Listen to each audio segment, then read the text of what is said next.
हमने भी आज किसान साथी जो है, चाहे वो टीकरी के बॉर्डर पे बैठा है, चाहे वो सिंगू के बॉर्डर पे बैठा है, चाहे वो गाजीपुर के बॉर्डर पे बैठा है, चाहे वो शाहजहांपुर के बॉर्डर पे बैठा है, और चाहे वो आज पलवल के बॉर्डर पे बैठा है, और चाहे वो अलग अलग राष्ट्रीय राजमार्ग के जो टोल प्लाजा है वहां पे बैठा है। जहां उनके कान तक आपकी आवाज जाए, वही पार्लियामेंट में बैठे इस देश के प्रधानमंत्री के कान में भी एहसास हो, ये आवाज जो है इसे दबाना चाहता है, जिस आवाज को कमजोर करना चाहता है, ये आवाज हर रोज बुलंद होती जा रही है। मैं नारा लगाऊंगा, जय जवान, आपने कहना जय किसान, जय जवान, जय जवान, जय जवान,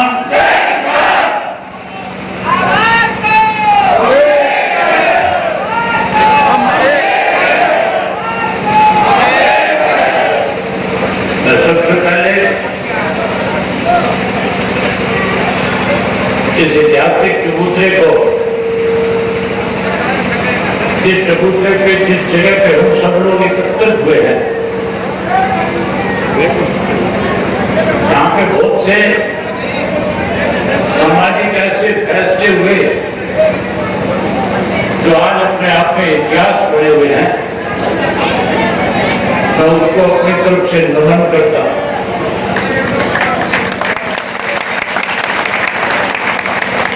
यहाँ चबूतरे को नमन करता हूं। मैं आज की इस किसान महापंचायत के अध्यक्ष मैं चौबीसी के आपके प्रधान भाई तुलसी गरेवाल जी, आपके राष्ट्रीय प्रवक्ता चौधरी सुबह सिंह समैन जी, सतरोड़ खाप के प्रधान सूबेदार इंद्र सिंह मौर्य जी, पटवाड़ा के राष्ट्रीय प्रवक्ता अशोक मलिक जी, यूपी से टीवी के चैनल पे किसान की आवाज को बुलंद करने वाले पुष्पेंद्र चौधरी जी, संयुक्त मोर्चा की 11 सदस्यीय टीम में राजेंद्र आर्य जी, धनगढ़ खाप के प्रधान डॉक्टर ओम प्रकाश धनखड़ जी, गुड़िया खाप के प्रधान भाई सुनील गुड़िया जी, सरोवर खाप के प्रधान श्री रणधीर सरोवर जी, दलाल खाप के प्रवक्ता कैप्टन मान सिंह गवार जी, मंच पे बैठे हुए अलग अलग खापों से आए हुए सभी मेरे आदरणीय पूजनीय आज के इस किसानों की महापंचायत में आए हुए मैं और इसके आसपास के गांव के आदरणीय मेरे पिता तुल्य बुजुर्गों, नौजवान साथियों, सम्मानियों के माताओं बहनों, पत्रकार सहायकार दोस्तों, मेरे से पहले जितने भी साथी बोल करके गए, सबने आपके सामने बड़े खुल करके इस बात का जिक्र किया कि आज देश किस हालात से गुजर रहा है। आज देश का अंदाजा जो है पिछले 6 महीने से किस तरह से संदाता को देश के अलग अलग हिस्सों पे बैठ करके आंदोलन करने पे मजबूर किया जा रहा है। और देश के अंदर इस कोरोना की जो महामारी थी, जब प्रदेश में लॉकडाउन चल रहा था, किस तरह से प्रदेश की सरकार ने दो बड़े घोटाले करके इस प्रदेश को लूटने का काम किया। इन सब बातों का जिक्र मेरे से पहले बोलने वाले साथियों ने किया। मुझे याद है जब कृषि के काले कानून बनाए गए थे और कानून भी इस ढंग से लेकर के आए थे, देश के अंदर कहीं कोई इमरजेंसी हो, देश में कहीं कोई हालात खराब हो जाए, उन हालात के अंदर देश में कहीं कोई भारी खतरा मंडराने लग जाए, उन हालात के अंदर कैबिनेट की तरफ से राष्ट्रपति के नाम एक अध्यादेश लेकर के जाया जाता है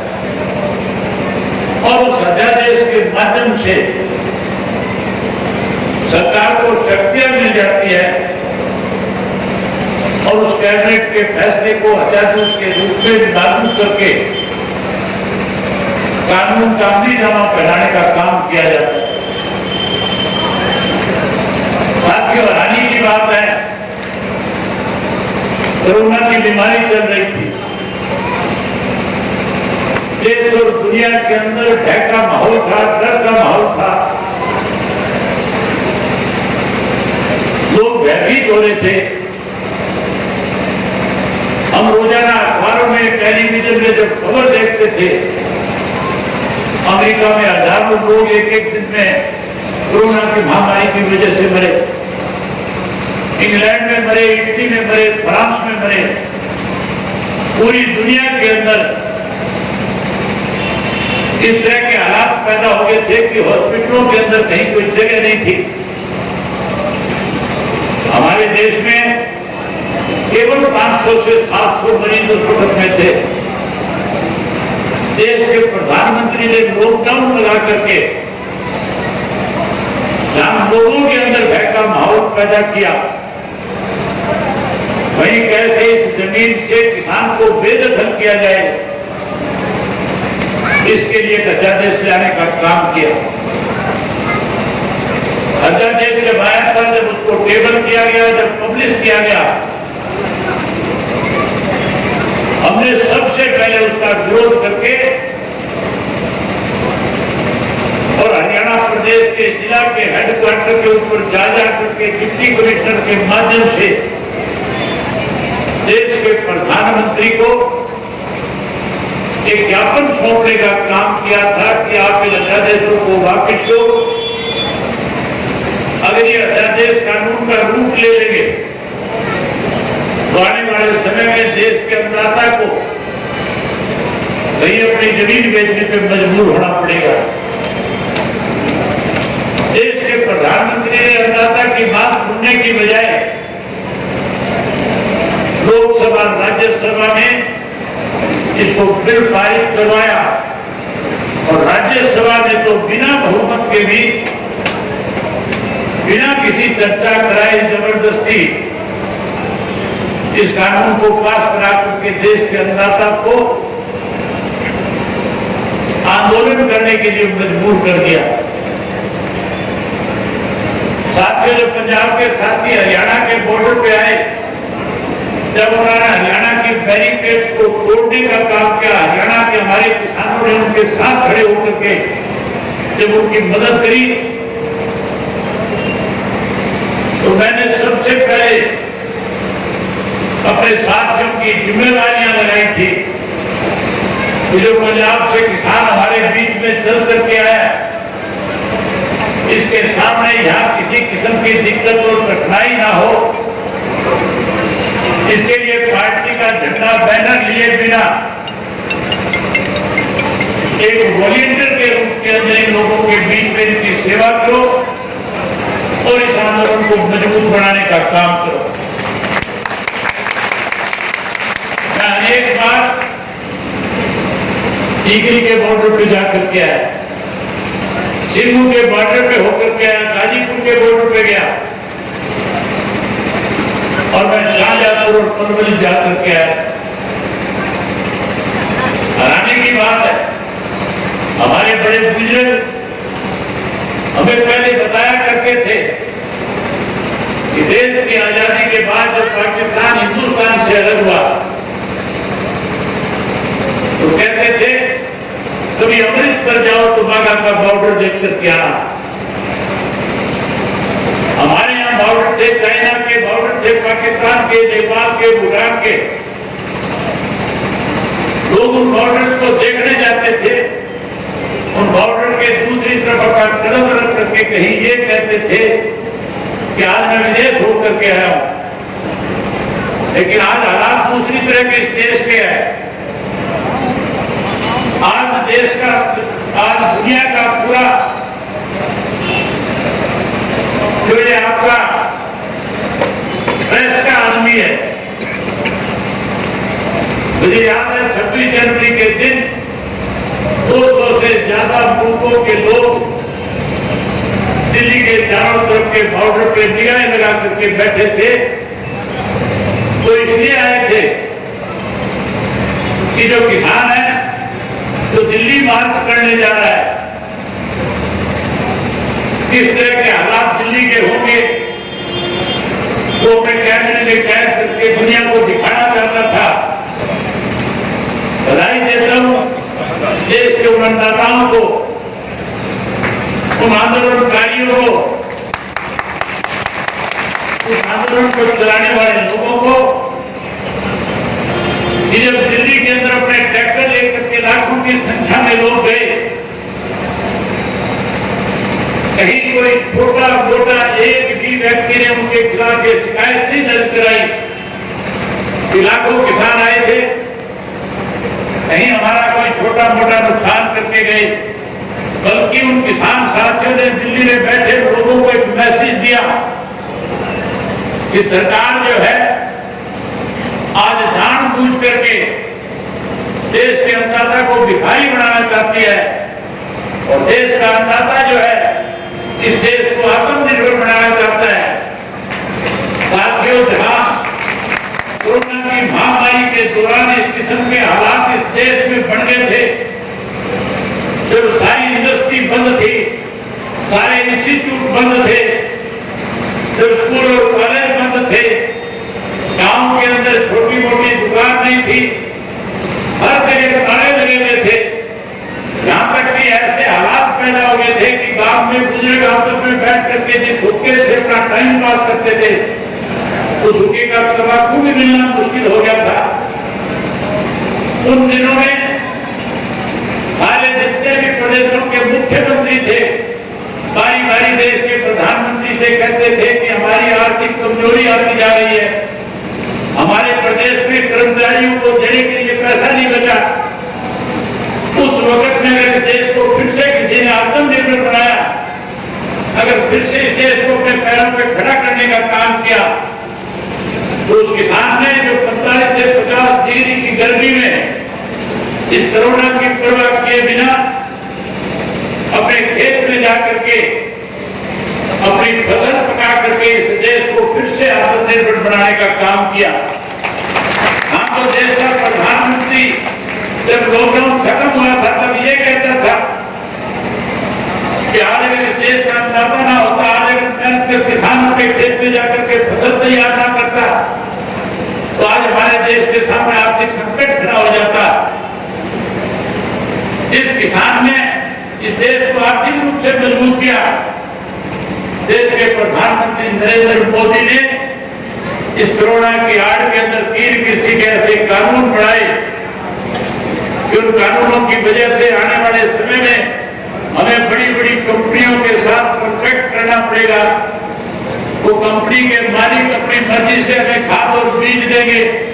वो कंपनी के मालिक अपनी मर्जी से हमें अपना भाव देंगे, वो कंपनी के मालिक चाहेंगे तो हमारी फसल को लेंगे, नहीं चाहेंगे तो फसल को हमारे घर में छोड़ करके चले जाएंगे। हमारी जमीनों के ऊपर कल को लोन ले लिया जाएगा। हम अपनी जमीन को बचाने के लिए बैंकों के चक्कर लगाएंगे, कंपनी के मालिकों के पास जाएंगे। जो मालिक की तलाश करोगे, कोई इंग्लैंड में बैठा मिलेगा, कोई दुबई में बैठा मिलेगा, कोई ऑस्ट्रेलिया में बैठा मिलेगा। देश का प्रधानमंत्री कैसे अपने दो साथियों को इस देश का सारा धन उनकी जेब में डालने के लिए जैन देश की जेल को बेच दिया, हवाई मार्ग को बेच दिया, रेल को बेच दिया, सेल को बेच दिया, कोई कंपनियों को बेच दिया। अब देश के प्रधानमंत्री की निगाह देश के अंदर तक उस जमीन पे है जिससे इस देश को आर्थिक मजबूती मिलती है। इसलिए साथियों लगातार किसान साथी जो है, मेरे से पहले जैसे बताया गया, हमारी बहुत सारी माताएं और बहनें अपने 2-2 महीने के, साल 6-6 महीने के बच्चों को लेकर के बैठ करके उस आंदोलन का हिस्सा बनी हुई है। वही हमारे बड़े बुजुर्ग जो 85 साल की उम्र में है, जो आज घर में होने चाहिए थे, वो अपना घर बार छोड़ करके आज उस आंदोलन का हिस्सा है।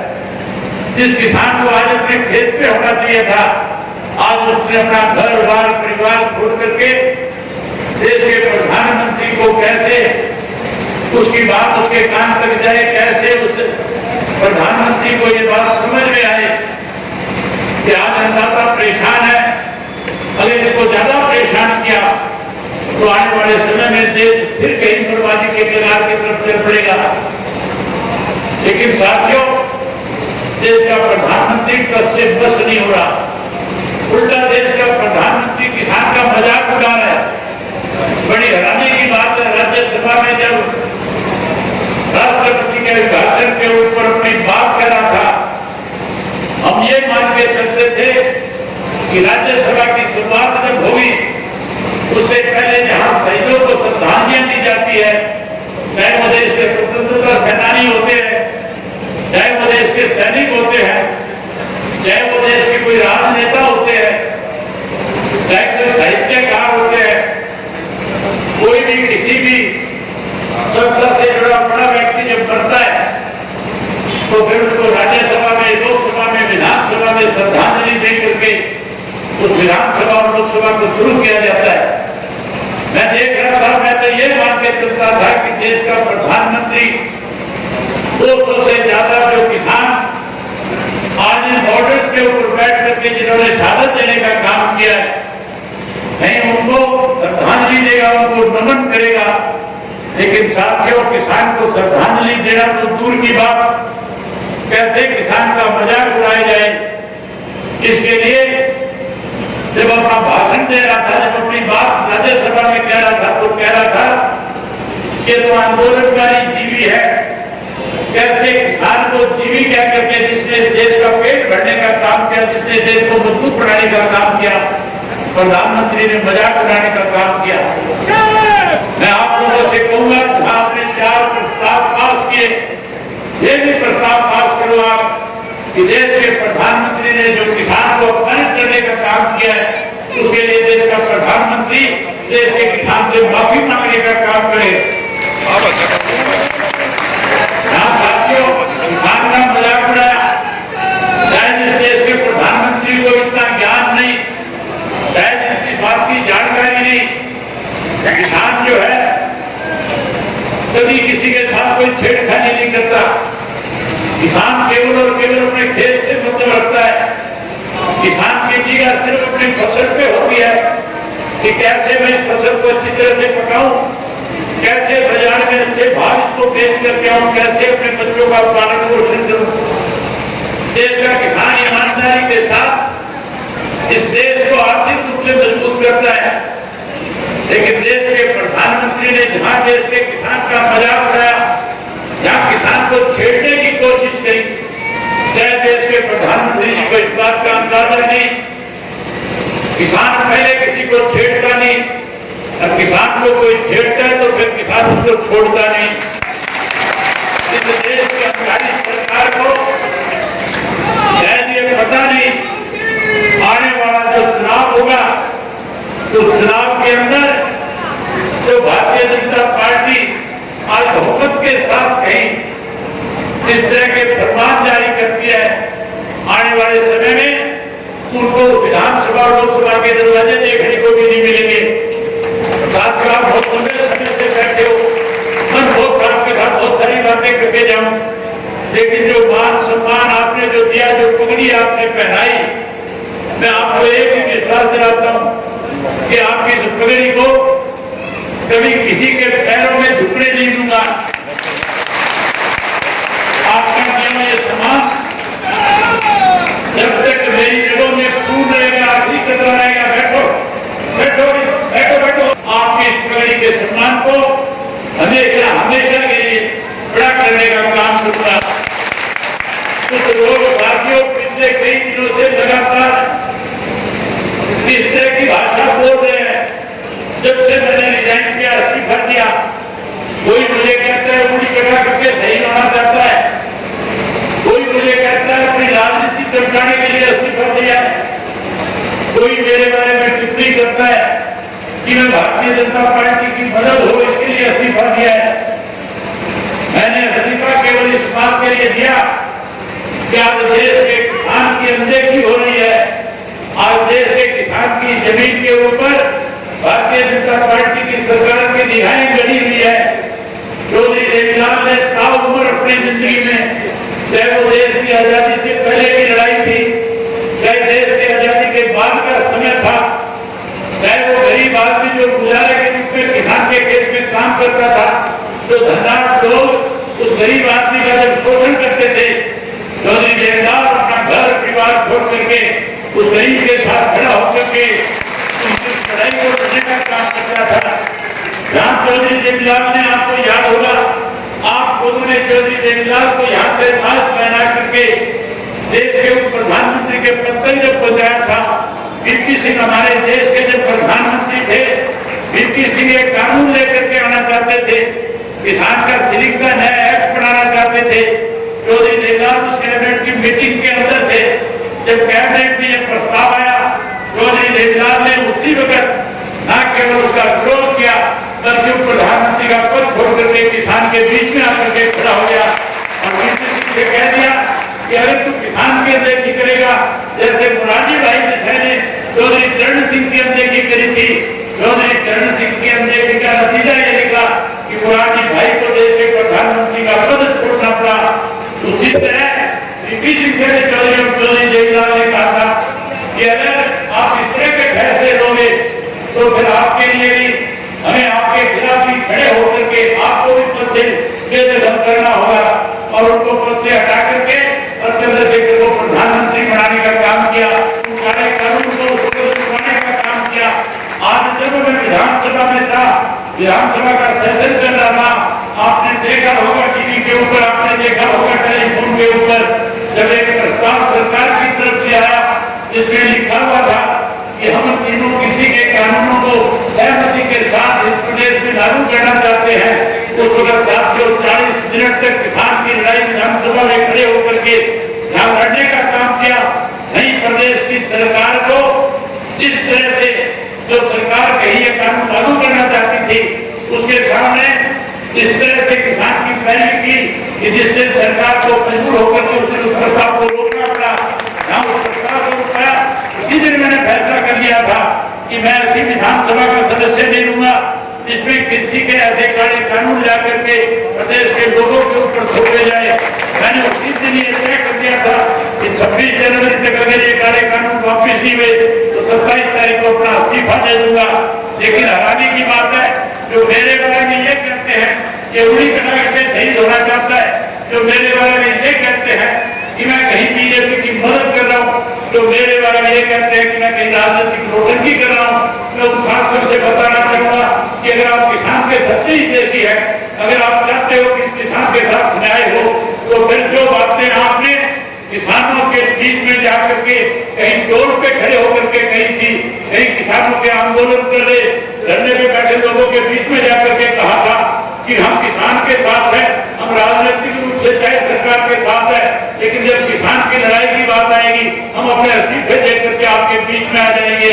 आज मैं उन साथियों से कहना चाहूंगा कि अगर वो सही मायने में किसान के हितैषी हैं तो आज उनको भी इस्तीफा दे करके किसानों के बीच में आकर के खड़े होकर के लड़ाई लड़नी चाहिए। अगर वो लोग इस्तीफा दे करके आपके बीच में आएंगे तो मैं आपसे एक बात आज इस बड़ी सभा में कह रहा हूँ कि मैं पहला व्यक्ति हूँगा जो उनका स्वागत करने का काम करूंगा, जो उनको फुटमालाएं पहनाने का काम करूंगा। मैं राजनीति नहीं करूंगा, बल्कि मैं उन लोगों से ये कहूंगा कि आप जो निर्णय लगे आपके साथ खड़ा होकर के लड़ाई को लड़ने का काम करूंगा। मैं एक बार फिर आयोजकों का खास रूप से खासतौर पे पंचायत ने जो महापंचायत करके चौबीसी के लोगों ने जो मुझे सम्मान दिया उसके लिए मैं एक बार फिर आपका आभार व्यक्त करता हूँ और आपको एक विश्वास दिलाता हूँ साथियों, आपकी इस लड़ाई में इस्तीफा मेरे लिए बहुत छोटी चीज है। इस्तीफा मेरे लिए कोई मायना नहीं रखता। अगर कहीं जरूरत पड़ी मेरी, अगर मुझे कहीं कोई आदेश मिला तो उसके लिए मुझे कुछ भी कुर्बान करना पड़े, मैं 1 मिनट की देरी किए बिना अपनी जिम्मेवारी को निभाने का काम करूंगा। एक बात आपसे कहना है, आपने मेरी बात सुनी, आपने सम्मान दिया, आप सबका बहुत धन्यवाद। जय राम, जय किसान।